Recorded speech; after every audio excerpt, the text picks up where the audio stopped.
చాలా విచారకరమైన విషయం అంటే, నాకు ఆ దైవజనులందరిపైన గౌరవం ఉంది, కానీ నేను గమనించేంత వరకు ఇంతకాలం నేను గమనించింది ఏంటంటే, వాళ్ళ నాయకుడు ఏం చెప్పాడో సంఘాల్లో తెలుసు, కానీ యేసుప్రభు ఏం చెప్పాడో వారికి తెలియదు.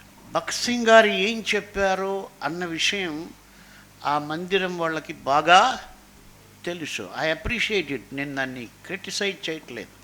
కానీ యేసుప్రభు ఏం చెప్పాడో వారికి తెలియదు. పూర్తిగా యేసుప్రభు ఏం చెప్పాడో తెలియదు. అలాగే brother in assembly founder Fox గారని, ఆయన గొప్ప దైవజనుడు. వాళ్ళంతా యేసుప్రభుని గురించి తెలుసుకోమంటే వీళ్ళని పక్కన పెట్టి వీళ్ళని పట్టుకొని వాళ్ళు చెప్పింది అసలైంది మర్చిపోయారు.